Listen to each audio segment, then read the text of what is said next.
আপনারা এখন দেখছেন সনাতন মিডিয়া প্লাস। চ্যানেলটিতে নতুন হলে এখনই সাবস্ক্রাইব করুন। এর কারণে মানুষ দেবতাতে পৌঁছায়। খাদ্যের কিছু আছে, তবে নিরামিষ খাচ্ছি বিধায় কাউকে হিংসা করা যাবে না। সাধুর যদি হিংসা থাকে সে সাধু নয়, তবে নিজের খাদ্যটাকে নিজের চেক দিয়ে খাওয়া একান্ত বৈধ। আপনারা যারা আছেন, আপনারা কি এক চাপা সব জায়গায় যেয়ে খাবেন? কি বাবা, আমি যে খাদ্যটা খাই না সেই খাদ্য একজন খাচ্ছে, সেখানে বসে আপনি খাবেন? কথার উত্তর দেয় না। আপনার মাছ খান, আমি না করব না, কিন্তু খাওয়া যাবে না। তদ্রূপ যেমন আমার ঠাকুর বাড়ির মতে দিন তো 7টায়, তাই বুধবারে খায় না কেন? কি কারণে খায় না? তাহলে ওটা ভগবানের, মানে আমাদের ঠাকুর বাড়ি ঠাকুর হরিচাঁদের কি যেদিন আবির্ভাব হয়েছিল সেই দিন, তাই না? সেইবার এই জন্য হরিচাঁদ ঠাকুরের মতে যারা মতুয়ারা গ্রহণ করছে না। তাহলে দেখুন, দিন তো 7টায়, তাহলে ও দিন খাচ্ছে না কেন? কারণ আছে। তো তদ্রূপ আপনি মানুষ্যকুলে সব খাদ্যই আপনার জন্য প্রশস্ত নয়। খাদ্যের বিচার করে খেতে হয়। কেন খাদ্যের বিচার? প্রতিটা খাদ্যের একটা গুণগত মান আছে। এজন্য কি বলছে? খাদ্য হইতে রক্ত। ছাঁচ যারা আছেন, এই গোপালগঞ্জে ছাঁচের অনেক ছাত্র আছে, আমি স্পষ্টভাবে করে দিচ্ছি বর্ণনা। সায়েন্স প্রমাণ করে দিয়েছে খাদ্য থেকে রক্ত, রক্ত থেকে বীর্য, বীর্য থেকে সৃষ্টি। যদি বলে না, ডাক্তার বললেন রক্ত যখন কমে গেলেন, বলেন এই খাদ্য খাইও তাহলে তোমার রক্ত বৃদ্ধি পাবে, তাহলে খাদ্য থেকে রক্ত। তাহলে যত খাদ্য যেমন খাবার খাবে তেমন তার ভাব হবে। প্রতিটা খাবারের একটা ক্রিয়া শক্তি আছে না? আছে কি না? যদি যে কয়টায় বলবে যে নাই, ওই কয়টার সাইডে বোম্বাই লঙ্কা গালের ভিতরে দিয়ে বলবো সাবা।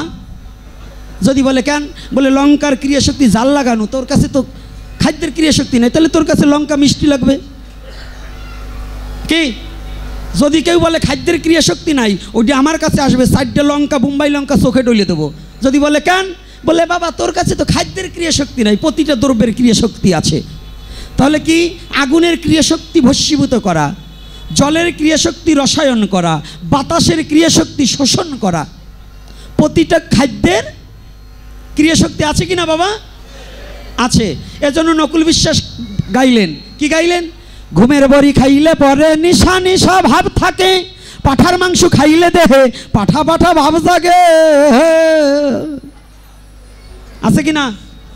আমি বলি নাই, কেস করলে নকুলের নামে করুন, আমার নামে করলে খবর আছে।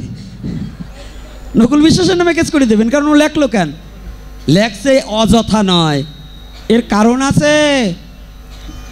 আমাদের ভারত এই যে উপমহাদেশের মধ্যে নয়, সারা বিশ্বের মধ্যে সনাতন ধর্মের একজন বীর সন্ন্যাসী ছিলেন।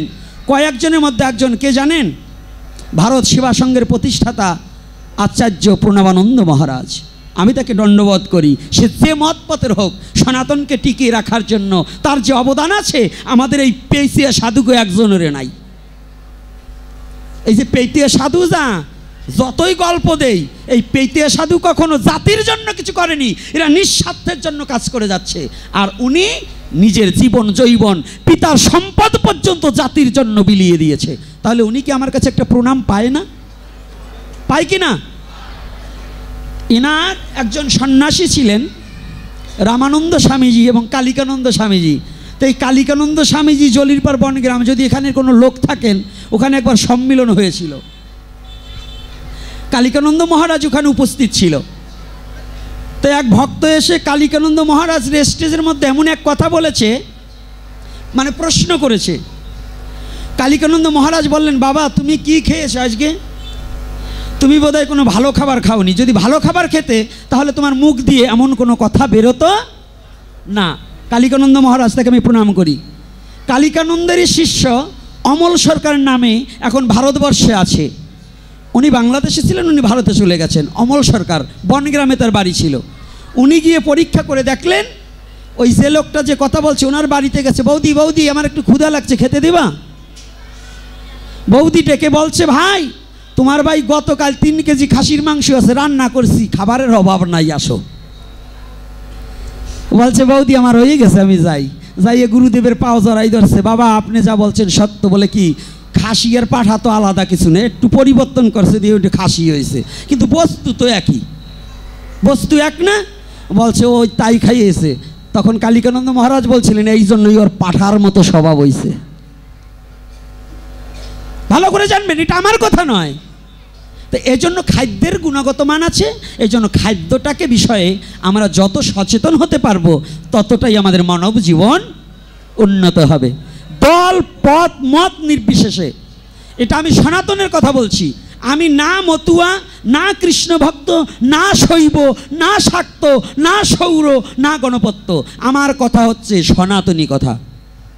আমি কোনো জাতিভেদ করবার, আমার বর্ণভেদ করবার আসিনি, আমার মতো দলাদলি করার জন্য নয়। সনাতন ধর্মে জন্মগ্রহণ করে দল মত নির্বিশেষে সবাই আমরা বিভক্ত না হয়ে ভক্ত হব আর হরি নাম প্রচার করব। হরি বলো বলবো, হরে কৃষ্ণ গাবো। হরি বলো বলবো, হরে কৃষ্ণ গাবো। যেগুলো বলে হরি বল বলবো না, এই কৃষ্ণ ভক্ত হইলে হরি বল বলবো না, তোমার গৌর হরি হরি বল বলছে, তখন এই হরিচাঁদ ঠাকুর জন্ম নেয় নাই, তার আগেও হরি বল বলছে। তাই তুমি বলবা না হরি বল, বললে কি হয়েছে? আর তুমি যে কৃষ্ণ নাম করবা না, ওই যে এর মধ্যে একটু বকাবকির রাগের চোটে করছি, আমাদের ইদানিং কিছু মতুয়াদের মধ্যে আর কৃষ্ণ ভক্তদের মধ্যে কবি গান হইলেই পালা দেয় মতুয়া আর কৃষ্ণ ভক্ত। এই যেগুলো গায় ওইগুলোও চোর, যেগুলো দেয় এগুলোও চোর। এই মতুয়া আর কৃষ্ণ ভক্তের মধ্যে আবার পালা কিসের? পালা হবে ভক্ত ভগবানের পালা, কি হলে আমি ভক্ত হতে পারি, এটা হবে পালা। ইদানিং দল বাড়াবার জন্য খালি অমক মতুয়া, মতুয়ার ভূমিকা যে নেবে সে এসে কৃষ্ণ ভক্তর বকাবকি করবে, দোষ ধরবে, আবার কৃষ্ণ ভক্ত যে মতুয়ার দোষ ধরবে, এগুলো কোনো গানের মধ্যে না, এগুলো ফাজলামি। ভারতবর্ষে যেমন শিশির সরকার বলছে একমাত্র মতুয়া ছাড়া আমি আর কিচ্ছু মানি না, হরিগুরু স্যার ঠাকুর ছাড়া কিচ্ছু মানি না। আরে বাবা, তুমি নাই না মানলা, তোমার বাবা মাই নিয়ে গেছে, তোমার ঠাকুর দাদা মানছে, আর তুমি বলছো মানো না। আমার গুরুচাঁদ ঠাকুর মানছে, আমার হরিচাঁদ ঠাকুর মানছে, আমার তারক গোলক মহানন্দ অশ্বিনী সবাই মানছে, আর তুমি বলছো আমি মানি না। তোমার মতো পাগল ছাগলে না মানলে কৃষ্ণের কিচ্ছু আসে যায় না, কিচ্ছু আসে যায় না। আর আমার মতো বেরি ছাগলে গুরুচাঁদ ঠাকুরের না মানলে গুরুচাঁদ ঠাকুরের কিছু আসে যায় না। যে যেখানে ভগবান যাকে যে শক্তি দিয়ে পাঠিয়েছে, আমার মতো তোমার মতো ভেরি ছাগলে না মানলে কৃষ্ণের কিছু আসে যায় না। তাই আমি বলবো, সনাতন ধর্মে জন্মগ্রহণ করে হিংসাটাকে ভুলে এই কবি গান কেউ দেবেন না, কেউ শুনবেন না। যারা মতুয়া এবং কৃষ্ণ ভক্ত এই পালা যারা করবে, এর আসরতে গাড় ধরে নামাই দেবেন, ওখানে ভগবানের নিন্দা হবে না। গান কি? যে গানের মধ্য দিয়ে ভগবানের গুণকীর্তন হয় তাহাকে গান বলা হয়। যে গানে ভগবানের নিন্দা হয়, ভগবানের দোষ দর্শন করে, উহা শ্রীগাল কুকুরের ডাক ছাড়া কোনো কীর্তন হয় না। কীর্তন হবে সেটা যে কীর্তনের মধ্যে গান, তাকে বলা হয় কবি গান। যে গানের মধ্য দিয়ে ভগবানের গুণকীর্তন করা হয় তাহা হয় গান। যাহাতে ভগবানের দোষ দর্শন করা হয় তাহা কোনো গান হতে পারে। অনাদিবাবু আজকে নেই, নারায়ণ সরকার আছে না চলে গেছে আমার খেয়াল নেই, আছে না? আমি তো জানি আছে। আজকে তারা যদি, আমার শ্রদ্ধাভাজন নিতাইবাবু সরকার ছিলেন, তিনরা যে কবি গান গাইতেন তাদের মধ্যে যে কথাবার্তা ছিল, আর এখনকার কবিদের খালি পালা ওই একটা পাইছে। মার্কেট পাওয়ার জন্য ওই কিছু নির্বোধ কৃষ্ণ ভক্ত আর নির্বোধ কিছু মতুয়া আছে, এই কয়টায় মালা তিলক পড়ছে, বড় বড় মোটা মালা নেছে, তিলক পড়ছে, ওরা খালি ওই অমকের নিন্দা করবে। আর ওই মতুয়া কয়টা আচার মালা নেছে, কয়টা চুলদারি রাখছে, ওরা খালি কৃষ্ণ নিন্দা করবে।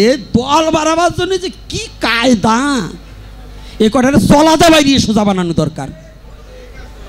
কারণ আমরা সনাতনী, আমরা সনাতনী, আমাদের কোনো বিভক্ত নাই, আমরা সবাই এক। আমরা সবাই একছত্র সহায় হরি নামও করব, কৃষ্ণ নামও করব, নাকি করব কি না? আবার কেউ কেউ রাগ বানাচ্ছে, শালা ছেলে ফাঁকা জায়গা পাইয়ে নি তোরে বানাবানি। তো এইবার প্রশ্ন দুটোই হয়ে গেল, আমার সময় আর বেশি নাই। হ্যাঁ,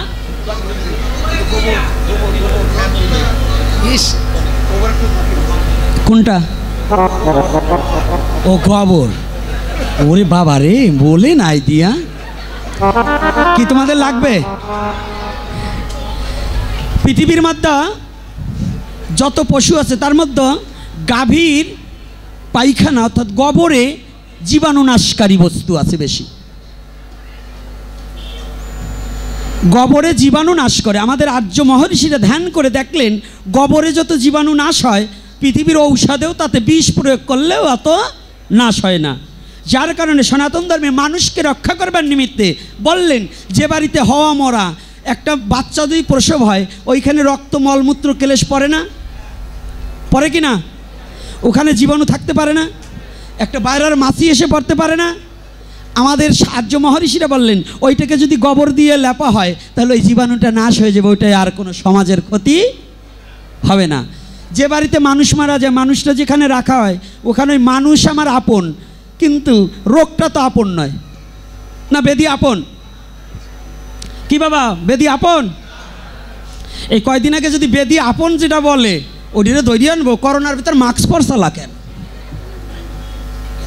এই করোনা দেশে ভগবান আমাদের অভিশাপ রূপে। কারণ কি জানেন, মানুষ যখন গরুর স্বভাব হয়েছে এই জন্য ভগবান আবার করোনা দেশে বলছে তোর মুখে এটা টুনাবান।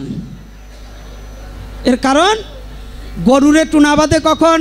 যখন রাস্তা দিয়ে যাবার সময় এদিকে ওদিকের ফসল খায় যখন, তাই না নাকি? তাই সেই গরুর টুনা এসে মানুষের মুখে পড়ছে, কারণ এই মানুষের মুখে মিথ্যা কথা বলে, পরনিন্দা পরচর্চা করে, লোকের শুধু হিংসা করে। এই জন্য ভগবান বললেন এমন বেদি দিয়ে দেবো অন্তত এই কয় মাস মুখ ডাকিয়ে চল। তাহলে রোগ কখনো আপন না। তাহলে রোগ যদি আপন না হয় তাহলে কি বললেন?